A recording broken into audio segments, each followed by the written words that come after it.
Hi everyone, my name is Richard Santoro and I welcome you to Third and Zen, the YouTube channel where every week I'm sharing a spiritual message to nourish ourselves, heart, mind, body, and soul.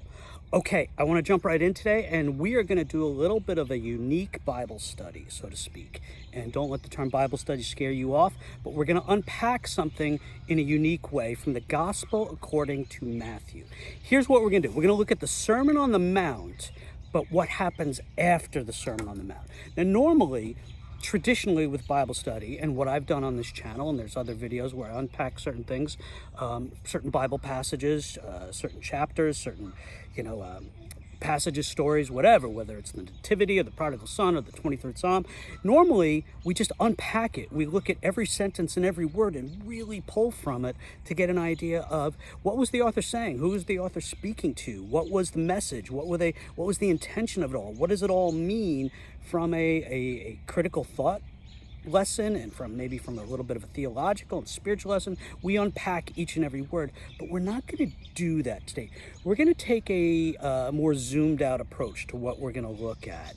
You know, the Bible channel, and I'll post a link to that, has a great video graphic on the Gospel according to Matthew, because this Gospel is really cool in how it's structured. It's sort of structured in such a cool blueprint way where it's like, here's a few chapters, not that they used chapters when it was written, that was added later, but here's a section. Within that section, there's little sections, maybe 3 sections. And then within those, there are 3 sections. It's really structured in an awesome way. So this gospel very much lends itself to zooming out and taking a more landscape approach, a broader approach. And that's what I want to do. That's the introduction. And all right, we're not even 2 minutes in, and I've given a nice introduction. Normally the introduction can go longer. So if you do have a Bible, you're welcome to open it up. But I'm going to be sort of jumping around a little bit, but going a little bit in order. I just contradicted myself. But here's what we're looking at. Let's just get right in and stop talking about it and get into it. The Sermon on the Mount takes place in chapters 5, 6, and 7 of the Gospel of Matthew. Now, the Gospel of Matthew, to give us a little bit of Christology, a little bit of an understanding of who the author is describing in terms of this is who I'm presenting as Jesus. This is what Jesus is all about according to this author or authors. And for this author, Jesus is the authority, the teacher, the encapsulation of all of the law, the prophets, Judaism.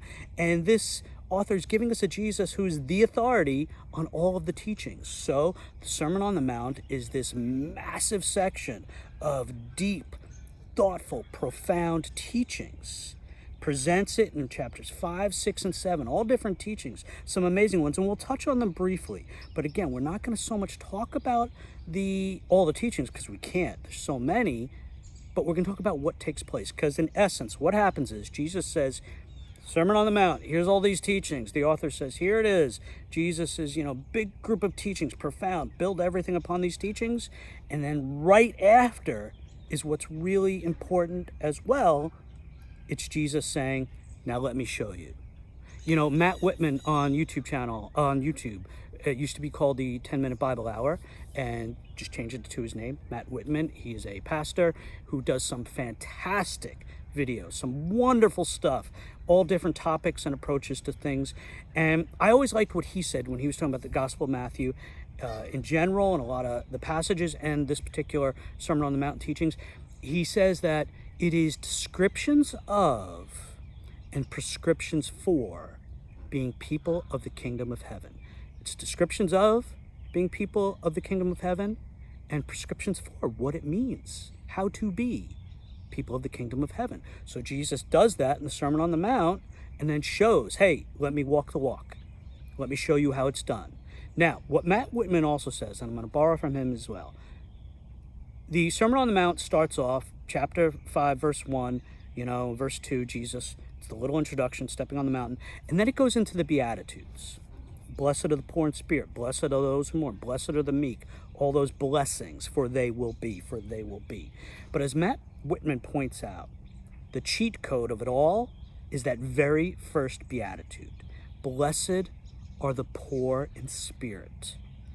It's a passage that is describing people who are in some way, shape, or form are poor in spirit, i.e., there's a humility, there's a humbleness, there's a lowering of oneself, there's a need, there's something that makes us poor in spirit that needs to be enriched, needs to be helped, needs to be cared for, whether it's internal circumstances, external circumstances, life circumstances, society around us circumstances, judgment circumstances, makes us poor in spirit. Therefore, as people of the kingdom of heaven, we will be blessed. And there's a lot more to talk about, but as Matt Whitman says, everything that can be read through there, through this gospel, through the Sermon on the Mount, through everything that takes place, can be filtered through the poor in spirit. So I say that because it's really important. So let's bring us in here and go to the scripture. So Sermon on the Mount, Beatitudes, all of the teachings from Jesus talking about salt and light and salt of the earth, and then teaching about the law and teaching about anger and teaching about adultery and divorce and about taking oaths and about retaliation. And you've heard it said, the eye for an eye, tooth for a tooth. I say otherwise, and goes into it, and loving one's enemies, and teaching about giving, and teaching about prayer, and teaching the Lord's Prayer, and teaching about fasting, teaching about heaven, and the light of the body, and God and money, and dependence upon God, and judging others, and the golden rule, and the narrow gate, answers to prayers, and pearls before swine, and being a true disciple, and true foundations. And he ends it with, people were astonished at his teachings, and he taught them as one having authority. That ends it. And I just gave it really just reading off the little headings there. Then starting in chapter 8, and this is where we're zooming out now. So we see chapters 5, 6, and 7, Sermon on the Mount, all these profound teachings, amazing authoritative teachings on descriptions of being the people of the kingdom of heaven, and prescriptions for this is how you do it. Then Jesus shows two things. This is how you do it, and this is who you do it for. This is how you do it. This is how you walk the walk. All the teachings I just gave, let me show you how it's done. Who is it for? People who are poor in spirit. And who are they? Let me show you, because they come in all forms, shapes, sizes, genders, demographic, backgrounds, needs, all of it. Covered, and all different belief systems and levels of belief. And that's what we see in chapters 8 and 9. And I'm going to run through them, each of them. So, who are the poor in spirit? That we are to love, to be kind to walk the walk of Jesus. How are we to be people of the kingdom of heaven? Here's the descriptions. In the first story, in chapter 8, verses 1 through 4, I'm not going to be reading all these, just giving brief, we find a leper. A leper, really terrible condition. A leper, someone obviously, we hear that and we immediately know the physical condition, but in this society, it's also just the mental, emotional condition. Someone who is just total outcast. Someone who is without love, connection, embrace. It is one of the worst situations and living conditions. And we see Jesus with this person, and the person goes to him, Lord, if you wish, you can make me clean. And Jesus, and this is one of my favorite stories, and I've preached on this one before, and if I'll remember, I'll post a link to it. Jesus stretched out his hand and touched the man and said, I will do it. And then gives the command, be made clean. So there's a whole bunch of nuance there without even, it was the verbal command to be made clean, to be healed. There's a lot said there, with be made clean rather than be healed. But that's all in that sermon there. We'll get into it. But he didn't have to touch him, and he touches him anyway. So this man, all he professed was, if you wish, you can make me clean. You're able to. If you wish, you can help me. You have the means. You have the power. You're able to. You can do this. And if you wish to, you can. And Jesus connects with him, love, and does it, helps him, then heals him. And Jesus, then they move on. There's no mention of the man's worth. There's no mention of what he did to be deserving of it. There's no mention of his beliefs. There's no mention of any religious adherence. Gives anyway. There's our first description of who we're helping, poor in spirit, and how to help them. Unreservedly, without question. Boom. If you wish, you can help me. Okay, I'll help you. Okay, so then we move on to the next story. Who's next? So we had a leper. And all the leper did was ask, if you wish, you can. If you wish, you have the means.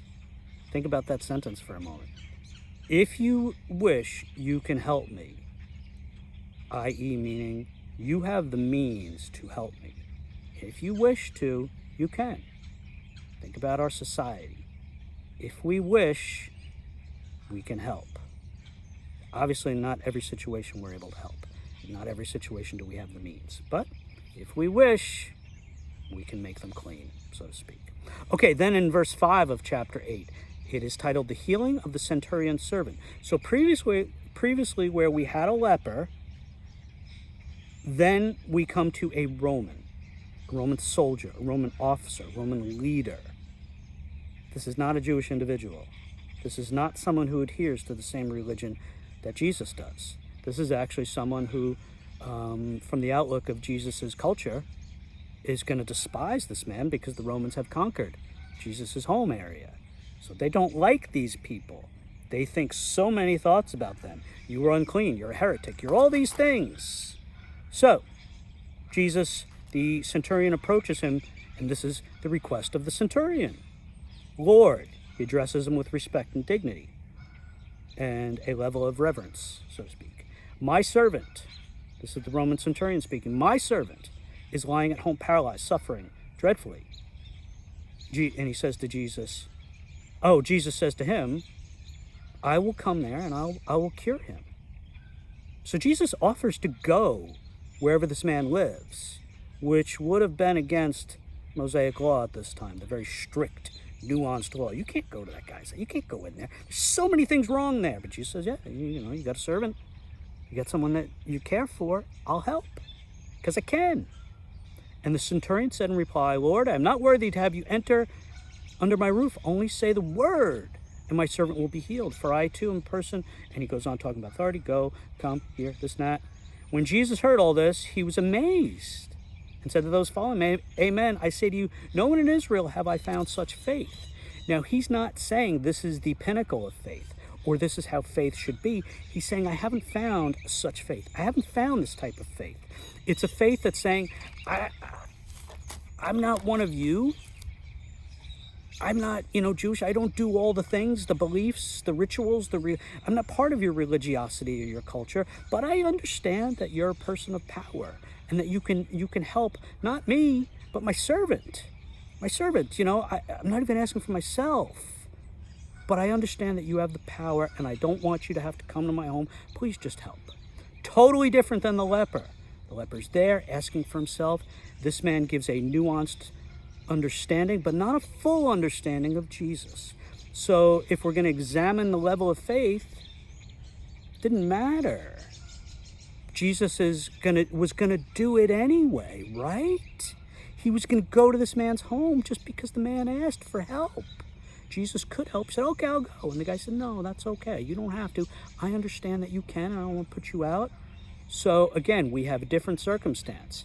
We have a leper asking for himself. We have a completely different culture, different everything, asking for somebody else and saying, you can do it from afar. Jesus says, no problem. Totally different circumstance. Everything. This is different description of poor in spirit. Jesus helps. Prescriptions for being people of the kingdom of heaven. We can help, we'll do it. Then we move on to the next one. Chapter 8 to verse 14. Jesus goes to the home of Peter's mother-in-law, and she's lying in bed with a fever. And Jesus, again, touches her hand in the fever. So now we have a different type of help. The first help was touching with love, and then a verbal command to heal the man, the leper.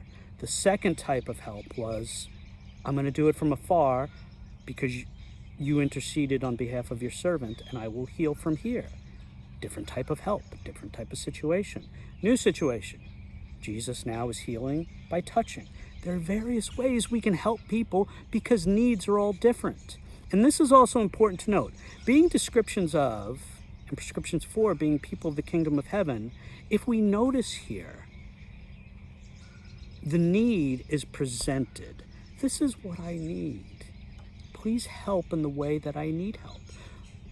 We don't impose our help on others. We don't impose what we think people need. Hey, I know best. Let me tell you how to do this. Let me tell you how to do that. Let me not show any understanding or empathy or sympathy of your situation, but I'm going to do what I think is best for you. What way? That's not what I want to need. Listen, no, the need is presented here. The request is given, and Jesus gives it unreservedly because he can, because he is able, because he is willing. Descriptions of, prescriptions for, being people of the kingdom of heaven. Again, let's also notice some other differences. A leper, a man. It's a man in that first one. A man, a centurion, a servant. Now we have a woman. We have all different types of people, walks of life, everything. And then we have some other healings here in verses 16 and 17. Then we see, we had the possessed, the sick are all mentioned. Let me just say it. Verse 16, when it was evening, they brought to Jesus many who were possessed by demons, and drove out the spirits by word, and cured all the sick. Drove out all the demons, cured all the sick. All the sick. Didn't matter. I don't care what your political views are. I don't care what you've done to yourself to be in this situation. I don't care about my thoughts, my judgments, my any of it, my viewpoints. It doesn't matter. You are in need. I can help. That's how this works, according to the Sermon on the Mount, according to Blessed are the poor in spirit, according to what it means to be and how to be people of the kingdom of heaven and who we are to be it for. There's no rigidity on beliefs. There's no expectation of religiosity, or you need to believe this, or you have to have an understanding of faith of that. Cured all the sick, just like he cured a woman, just like he cured a servant, a Roman's officer's servant, and a leper. Didn't matter. No questions asked. I can, I do, period. Then moving on to verse 18. Okay, that's not a healing and a teaching. Just taking a look. Okay, then we come to the calming of the storm at sea. So we have, all right, let's stop at verse 18 through 22 here. Just a quick pause here for a moment. When Jesus saw a crowd around him, he gave orders to cross to the other side. Scribe. Now we have a scribe. A scribe is like sort of like a lawyer, sort of like a teacher, sort of like someone who interprets all the law for the Pharisees and scribes. They kind of go hand in hand. So somebody that has a rigidity, a religiosity to them, and this person says, teacher, I will follow you wherever you go. And Jesus gives a little bit of a tricky, nuanced teaching. So he doesn't brush him off, he doesn't judge him, he doesn't criticize him, but he gives him a little bit of a litmus test type teaching.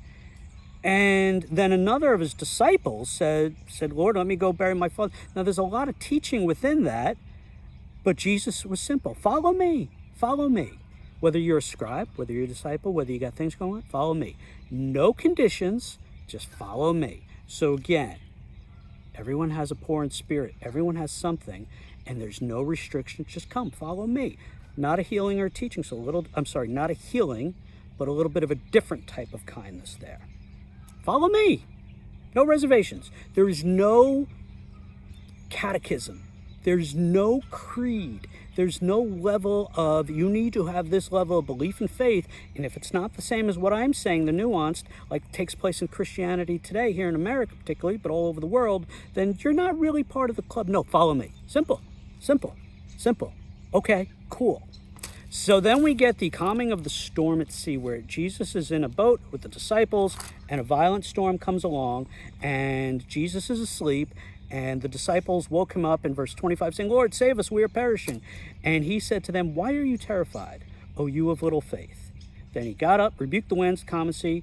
So according to this passage, the way this plays out, in this moment, the disciples are leaning into fear instead of faith.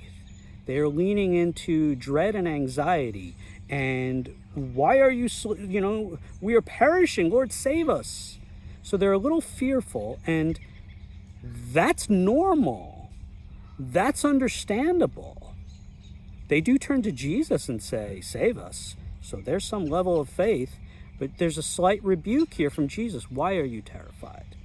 Oh, you of little faith. Oh, you of little faith.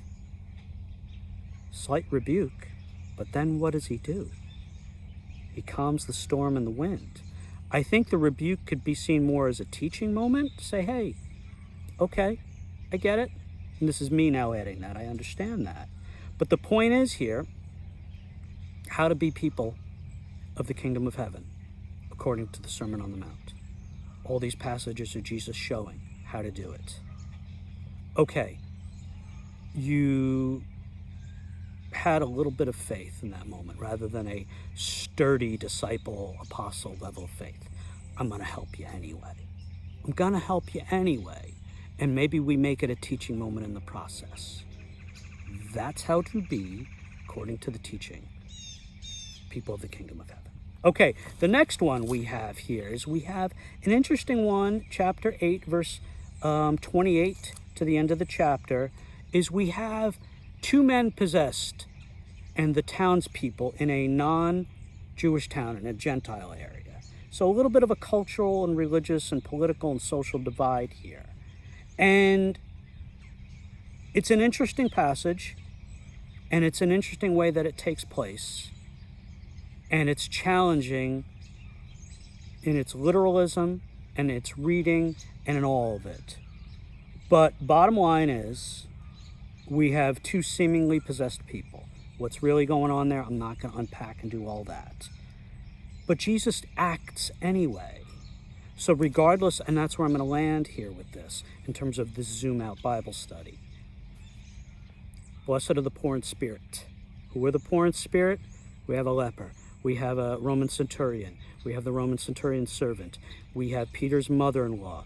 We have followers of Jesus. We have Jesus' disciples. We have a scribe. We have all different people with all different needs. And thus far, Jesus has not turned any of them away. And now we have a completely different, although semi-related culture, a non-Jewish culture, and different viewpoints, different area, different everything, looked down upon, all that, and a different need, and Jesus acts, Jesus helps, Jesus cares for anyway. Therein lies what I'm zooming out to show us. Let's move now to chapter 9, and this will be the last chapter. So we have now in verses 1 through 8, a man who's paralyzed, and people bring him to Jesus. And it says, verse 2, when Jesus saw their faith, he said to the paralytic, when Jesus saw their faith. Now it doesn't say, we can't look at every single one of these times that Jesus says their faith, the Roman centurion's faith, their faith, that it's all the same, that they all have the same belief that we do as Christians today. No, their faith. What was their faith? To bring their friend who was paralyzed to Jesus. That's all we know. We don't know anything else about their faith. But Jesus saw that they had faith enough to bring this paralyzed person to him. And it wasn't the paralyzed man who asked for help. It was on behalf of others saying, hey, we're bringing them to you. When Jesus saw their faith, he said to the paralytic, courage, child, your sins are forgiven. Takes a different approach. We're not going to totally unpack all that. It's a little different there. But bottom line, in a little bit of a teaching moment as it gets in, talking about what that comment made everyone else think, but he does care for the man.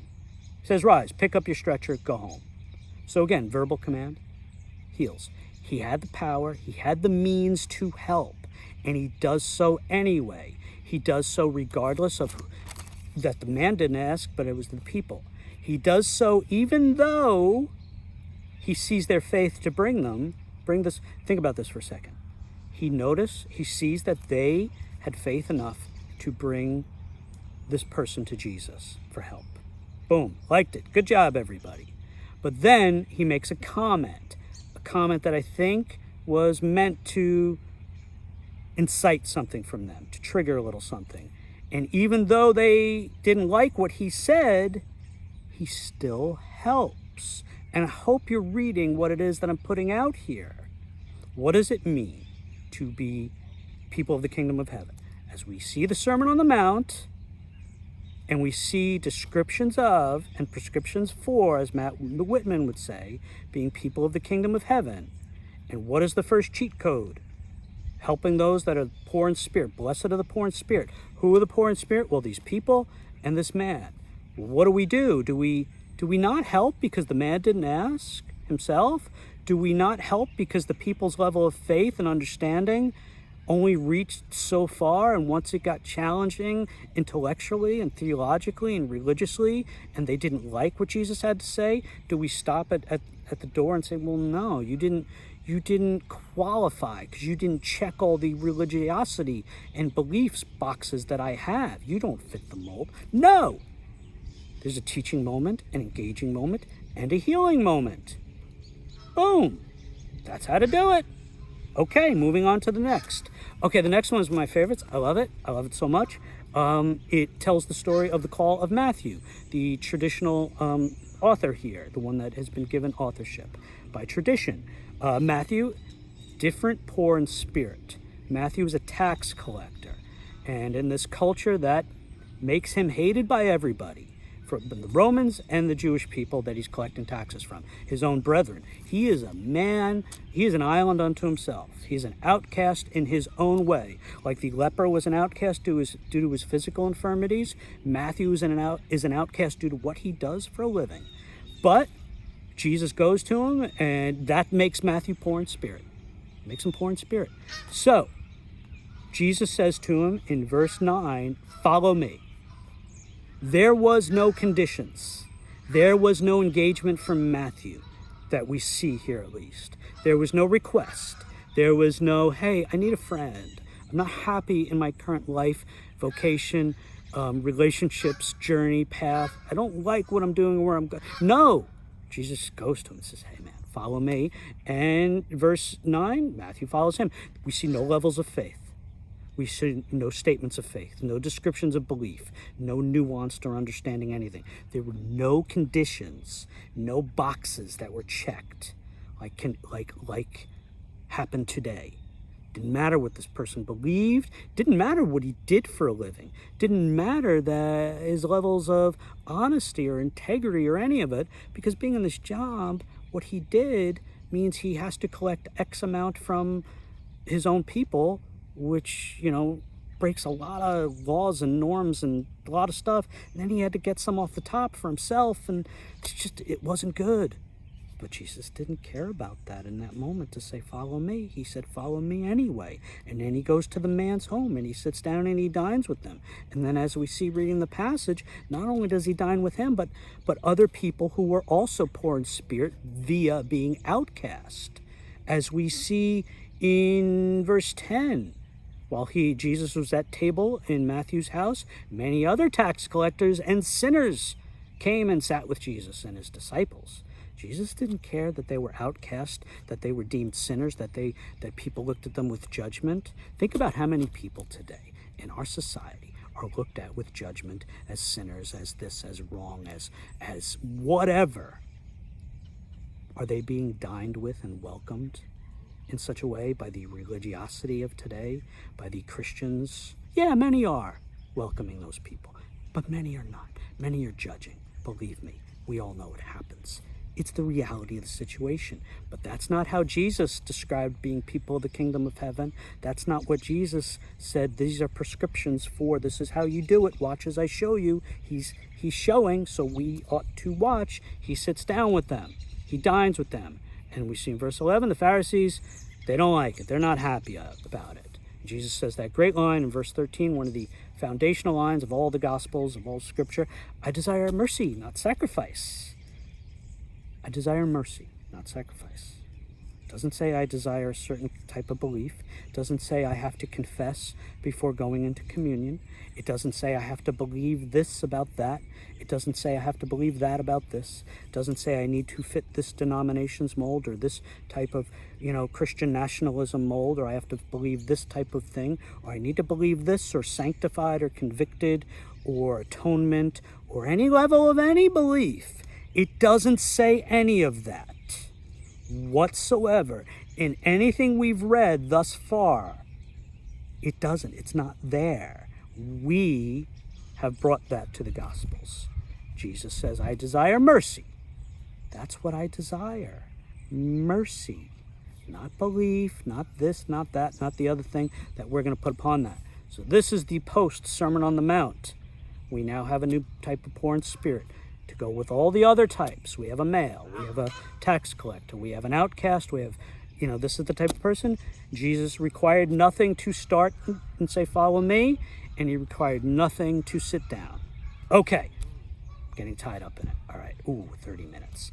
Then it gets into fasting, and then it gets into and I'm going to skip over that, verse 18. We have a new type of poor in spirit. We have a new need. We have a religious official.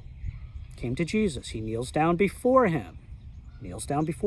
Pays homage to him, pays respect. My daughter's died. Come lay your hand on her and she will live. This is all this man knows. What's his level of faith and belief? He is a traumatized, beside himself father who just lost a daughter. He is desperate. He is grasping at straws. We have no idea what else he believes in Jesus. He doesn't know. He just says, I heard great things about you. Please come, bring my daughter to life. He is exhibiting textbook denial and textbook negotiation in his journey. That's what he's doing. That's a level of faith that people can understand. That's a painful level of faith. It's not about any kind of belief or checklists.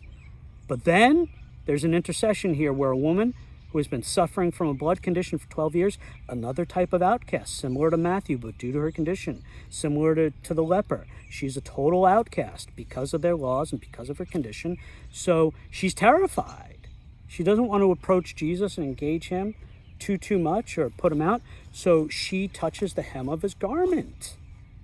But that's her level of belief. That's her level of negotiation and engagement. And Jesus does it. Your faith has saved you, he says. Well, what faith? It doesn't mean our faith today. It doesn't mean creeds. It doesn't mean belief. It doesn't mean 21st century Christianity or denominations. She had faith enough to touch his cloak. Period. End of story. Anything else would be bringing it to this. So what does Jesus do? He helps her.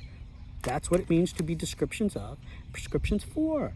And he points it out to everybody, not to make a mockery of her, but so that everybody sees, hey, see, she's good now. She's healed. Let's be nice to her. Let's bring her back into the fold. Then we get back to the official's house, and there's people there and all this, and people ridiculing Jesus. But Jesus puts the crowd out, takes the girl by the hand, and she arose. So we have all different styles and techniques of teaching and helping, from inviting Matthew, from showing love to the leper and then healing verbally, from Peter's mother touching her, from the Roman servant doing it afar. And this one takes her by the hand, all different ways, all different needs, all different types of people, all different types of poor in spirit. Jesus was able. That's the equation, folks. That's it. What do they need? How can I help? I can do it. I will. End of story. Period. That's what we're seeing exhibited here. And then in verse 7, we get to two blind men. Two blind men follow Jesus, crying out, Son of David, have pity on us. They're calling him Son of David. They have an idea that he could be the Messiah. That's what that means there. But they don't know what that means. So their level of belief doesn't matter. Jesus helps them anyway. Have pity on us. Oh, okay. I do have pity on you. I will help you. Touches their eyes. Done. According to your faith. You had faith enough to cry out to me. Period. That was your faith. Anybody that throws any type of other levels of faith, extrapolates our faith and puts it onto that and says they had faith enough, they understood. No, it's not what that's saying.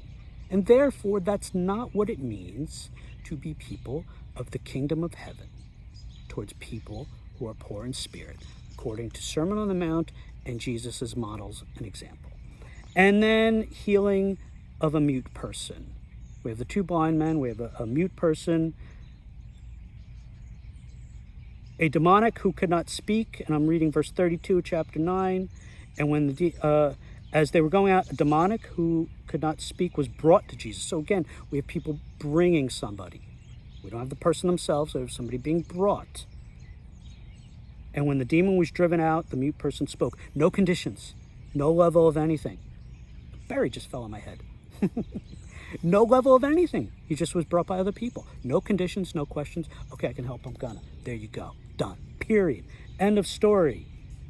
Okay?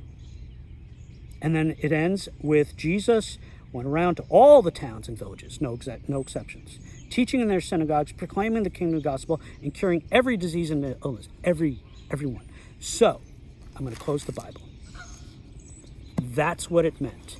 All the people who were in need, regardless of who they were, their walk of life, their station in life, their religious beliefs, their religiosity, their gender, their social status, their condition, their level of faith, their level of belief, whatever. The only equation that mattered, you are in need, I can help. Done. According to the Sermon on the Mount, the massive teachings of Jesus, followed by the chapters and multiple stories of Jesus now saying, let me show you how it's done. This is what it means to be a person of the kingdom of heaven. This is what it means, how we are to be people of the kingdom of heaven, and who we are to be people of the kingdom of heaven towards with our active kindness and love. This is how we do it. Anyone that crosses our path, anyone we can help. Doesn't matter who they are or what they're about. We can do it, we do it. End of story. So that is the zoom out for the Sermon on the Mount and what takes place after. Thanks be to God. End of story. Okay, my friends, it's been a good long video here, so I'm going to end it there, obviously. I want to thank you for stopping by the channel. I want to thank you for checking out today's video. If you feel like sharing this, liking, subscribing, giving this to anyone who you think might benefit it, I'd appreciate it. But either way, thank you for being here. Thank you for being you. I wish you nothing but peace, love, and fellowship with God as you go forward on your journey. I love you all. Have a great day. Have a great week. Ciao, ciao.